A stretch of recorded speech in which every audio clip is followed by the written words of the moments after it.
Okay, this is the commentary for Lost Custody, the Dear Abby letter. This is an interesting letter. It reminds me of my old social work days before I became an English teacher. I was a social worker, and I had various jobs. I worked with runaway teenagers, homeless teenagers for a while.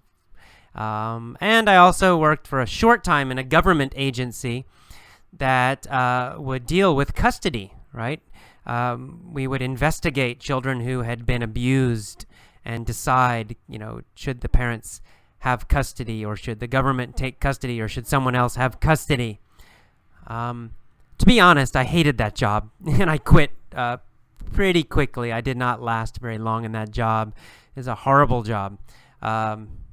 But no, I did have some other very nice social work jobs. In general, social work was fine, but that job in particular was pretty terrible, as you can imagine. A lot of terrible situations for the children, and sometimes I didn't agree. I didn't think that the government should take custody of some of the children. Anyway, really kind of a terrible situation. But anyway, in this letter, we've got this young mother. And she's worried about losing custody of her child, her son. Now, some of the people who write Dear Abby, you will see, they're a little strange. Sometimes the letters, they're kind of funny too, actually, sometimes. It's a little bit like watching Jerry Springer. Jerry Springer's a TV show here in America, and they get all these really crazy Americans with all these horrible, terrible problems, and they get on the show and they argue and yell at each other. Well, Dear Abby is not that bad, but there's still a little bit of that in some of these letters where you're kind of thinking, wow, these people are strange. I thought this was strange, for example, when the woman says in the second paragraph, "On our honeymoon, Derek told me if I ever divorced him that he'd make sure he would get custody of our son." So that seems like a bad sign, doesn't it? They're on their honeymoon, they just got married, and already the husband's threatening her and saying he's going to take the son if they get a divorce. Also, from that sentence, I think we can realize that they already had a son when they got married. So she must have gotten pregnant and had the baby before they got married, or else they wouldn't be talking about this on their honeymoon, right? So anyway, that's a bad sign, right? They're on the honeymoon and he's threatening her already. Just on the honeymoon. So, bad sign. And then his mother, the mother-in-law, also threatened her, saying, "I'll tell the judge that you're an unfit mother if you ever try to leave my son." So, these are warning signs to me, right? I think if I'm in a relationship and the mother-in-law's threatening me if I leave, and the husband's threatening me if I leave, maybe that tells you something. Maybe this guy's not such a good guy. Maybe other women have left him many times in the past. Maybe both the husband and the mom realize he's a bad guy, and she probably will want to leave in the future. I don't know. That's what I understood when I read that second paragraph. Bad sign. Something's wrong already. And then, of course, we see that obviously there is something wrong, that the husband belittles her all the time. So, when a husband belittles his wife, that's pretty terrible. Also a bad sign, right? He's saying terrible things, insulting his wife. Obviously, this is not a good guy. Okay, so in that first paragraph, she says, Derek refuses to support his family, meaning to support your family means to make money for your family. You buy food for them, you make money, you work. We call all of that together supporting your family. So he doesn't have a job. Not for a year, and he won't support his family. Okay, so strike 1, 2, 3. Now, when we say that's a little bit of slang, you probably know, but when we say strike 1, strike 2, strike 3, that comes from baseball. It's slang in American English, and if you get 3 strikes, it means you're finished, you're out, you're gone. So these are 3 very bad signs, right? The mother-in-law's threatening, the husband's threatening, and he won't work.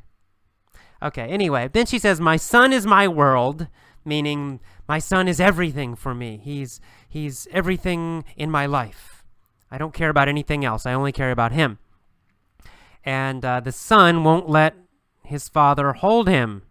Okay, hold him in his arms. That's also a bad sign.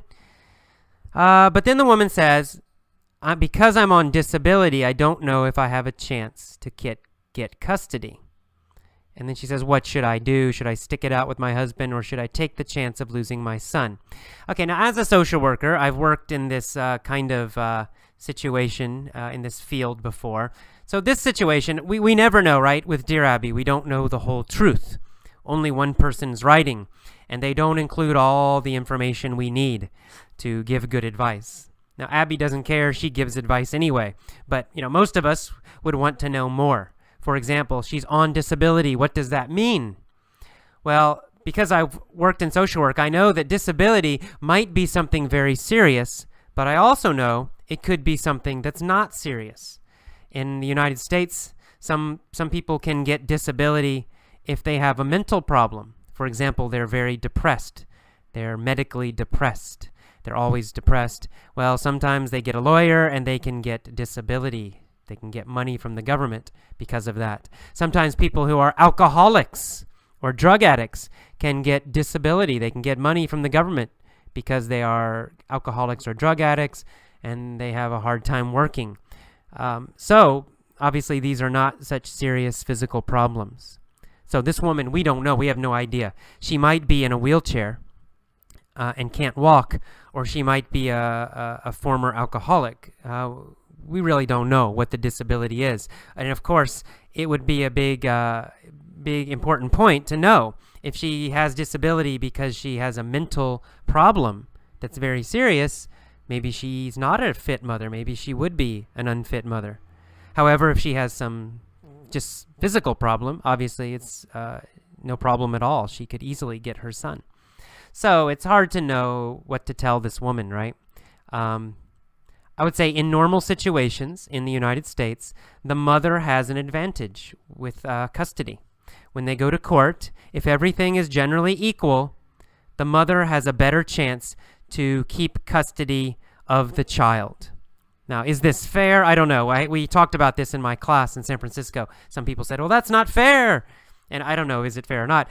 But it's true. And I don't know, I guess this has historical reasons. People just have this idea that, well, mothers take care of children. They're better at taking care of children than fathers. Of course, that's not always true. But that is an idea that's in the United States and that is in the legal system, even in the courts, so that a mother often has an advantage against a father if they get a divorce and both want custody. The mother typically has an advantage. Now, many other things are important also. Their income, what kind of person they are, that kind of thing. So it's complicated.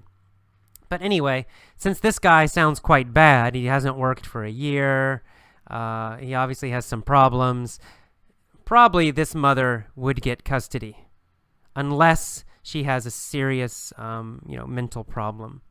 My guess is that if she went to court, she would get custody of the child. But anyway, but it's hard to know. We don't know the details. Well, okay, so, and then I guess I'll talk now a little bit about my social work background in general. When I worked in this field of custody, I worked for a place called the Department of Family and Children Services in Georgia, which Georgia is a state in the United States. Georgia's in the southeast, next to Florida. Atlanta is the big city in Georgia. And I got this job because I was desperate for money, to be honest. I had decided, in fact, to live in my car for a while. Now, I did this by choice. No one forced me to do it. And I could get a job if I wanted to, but I just decided I wanted to live very, very simply. So I lived in my van for a while, and I gave away all my stuff, all my possessions I gave away, except for just a few clothes and things. And I wanted to see if I could live very, very simply without much money. However, at some point, I had no money at all, and I decided, I better get a job. I better work a little bit, make some money. And I had a social work degree. I had a master's in social work. This was before I got a master's in teaching English. So it was very easy for me to get a job in social work. And especially the government agencies always need people. So I went and I got a job at the Department of Family and Children's Services. And the pay was, great since I was living so simply. The money was nice. I needed the money. However, I quickly realized it was a very terrible organization. And the worst part for me was that the social workers, the workers, had such terrible attitudes about the people they were supposed to help. They thought they were stupid. They thought they were, low-lifes, they would call them. Low-life means a very low-status person. So they just had terrible attitudes about these people they were supposed to help. And they would insult them and belittle them. Not directly to them. They wouldn't belittle them directly. But talking to each other, the social workers would laugh and tell jokes and belittle the poor people who would come in. And indirectly, they would belittle the poor people themselves. They didn't give them much respect. They did not give them the same respect that they gave people who had money.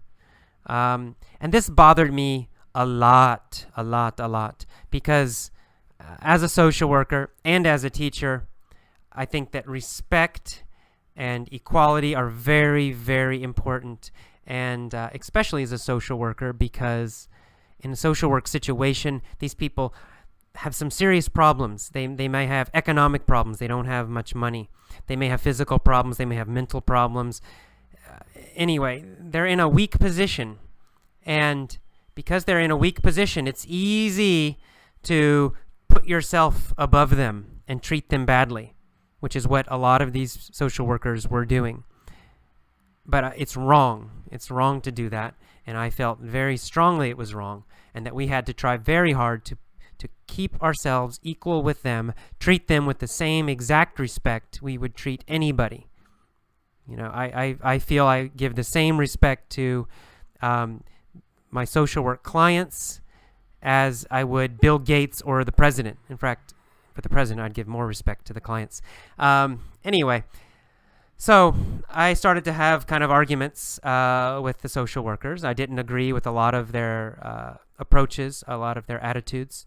And finally, I decided to quit. I decided I cannot work for this kind of organization that treats people so badly, especially people who need help. So I quit the job. Eventually I left social work.